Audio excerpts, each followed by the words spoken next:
Actually, ganito kasi yan mga kapopong ha. Honestly, di ko alam kung totoong ang isa sa mga dahilan ni Sarah sa kung bakit di siya umattend ng house hearing kahapon Dahil stress ito sa mga nangyayari. Which is kung pagbabasehan nyo ang kondisyon o mood niya nung isang araw sa Senate hearing, ay parang chill lang naman ito. Well, di ba nakapag-heart-heart pa nga siya? So posible ba na isa yan sa mga dahilan sa kung bakit mas lalong na-trigger itong si Vico Soto, sa kung bakit hindi niya tinitigilan itong mga diskaya? Pero ang reality kasi mga kapupong si Vico talaga ang isa sa mga naging way o daan para malaman ng mga Filipino ang patungkol sa maraming sikreto ng mga diskaya na ang akala natin dati isang haka-haka lamang. Anyway, ganito pa yung iba pang balita. Sa isang kamakailang pagdinig ng House Infrastructure Committee, nagsalita si Pasig City Mayor Vico Soto tungkol sa mga pahayag ng mag-asawang diskaya. Sinabi ni Soto na ang kanilang affidavit na nagsasaad na kumikita lamang sila ng 2 hanggang 3% sa bawat proyekto ay hindi tumutugma sa marangyang pamumuhay na kanilang ipinapakita. Binanggit niya ang isang artifact na nakadisplay sa opisina ng mag-asawa na tinatayang nagkakahalaga ng humigit kumulang 100 milyong piso. Ayon pa kay Soto, kung maisasama ang tamang buwis para sa kanilang mga sasakyan, maaaring umabot ang halaga sa halos 1 bilyong piso o higit pa. Kaya't duda siya na ang ganoong uri ng kayamanan ay galing lamang sa maliit na porsyento ng kita sa proyekto. Sinabi rin ni Soto na nakapagtataka ang pahayag ni Diskaya na minsan ay nalulugi sila. Bakit ka pa sasali sa public contracts kung alam mong palaging malulugi? Tanong ni Soto. Dagdag pa niya, kapag sinuri ng lohikal, tila hindi ka panipaniwala ang ganoong paliwanag. Inilahad din ni Mayor Soto na may tala ang 9 na kumpanya ni Diskaya na nagkaroon ng issue sa hindi pagbabayad ng mga obligasyon at iba pang kakulangan hindi lamang sa lokal kundi maging sa National Revenue Offices. Isa pa sa kanilang mga kumpanya ang 2 beses lumabag sa building regulations. Gayunpaman, ipinagpatuloy pa rin ng mga kumpanya ng mag-asawa ang pagsali sa bidding para sa mga public projects kahit na noong siya ay nagsimula sa panunungkulan noong taong 2019. Bunsod nito, nanawagan si Soto sa mga mambabatas na maging mapanuri. Ayon sa kanya, madaling magmukhang tapat ang Diskaya couple, subalit dapat maging maingat sapagkat ang kanilang mga pahayag ay maaaring naglalaman ng maling impormasyon o hindi kumpletong detalye. Sa mga oras na nagaganap ang pagdinig, isang engineer mula sa Regional Office ng Department of Public Works and Highways ang humingi rin ng tulong ukol sa kanyang kaligtasan. Nagpakita siya ng mga larawan ng komunikasyon at iba pang ebidensya na nag-uugnay umano sa ilang senior staff sa mga kahina-hinalang gawain.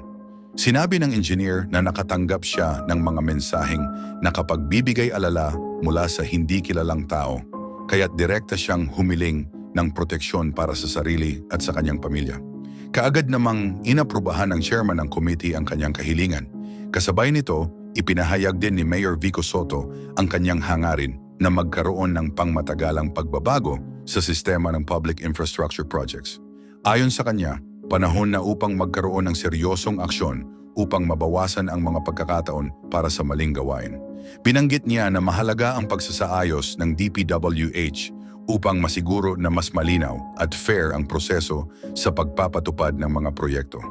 Sa kabuuan mga kapupong, ang mga pagdinig na ito ay nagbigay diin sa pangangailangan ng masusing pagsusuri sa mga kontrata at proseso sa likod ng malalaking proyekto ng gobyerno.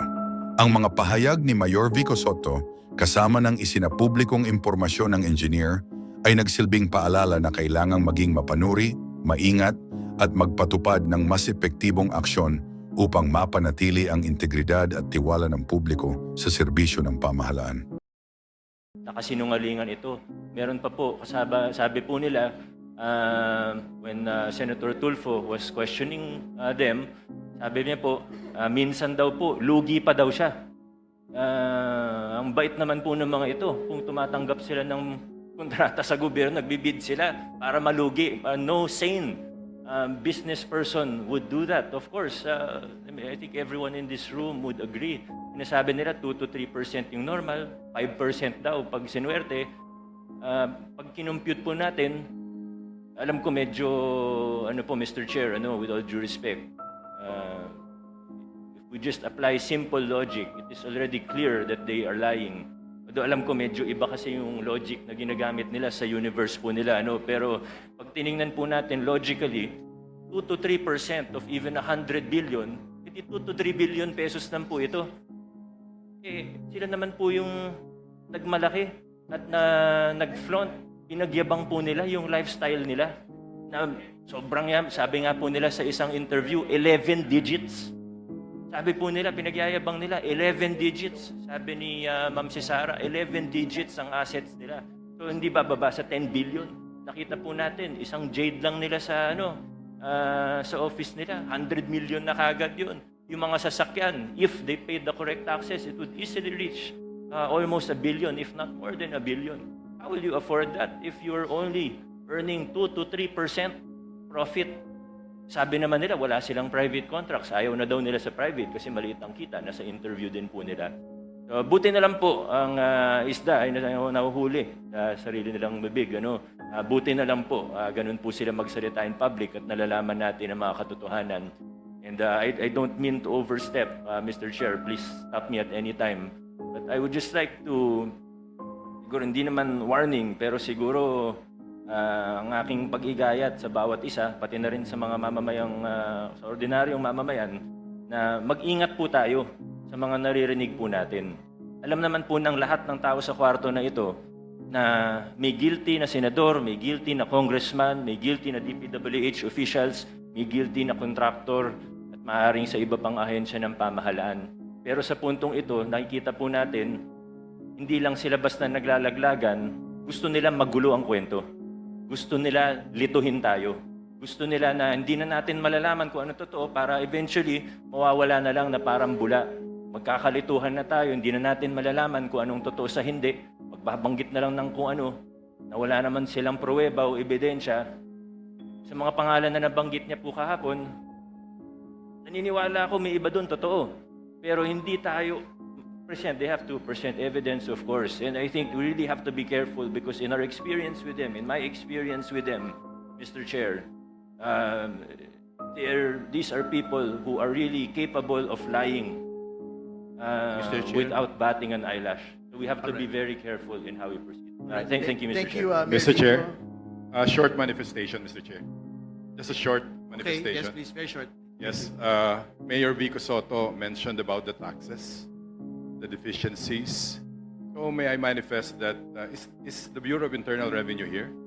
BIR? Nandito ba sila?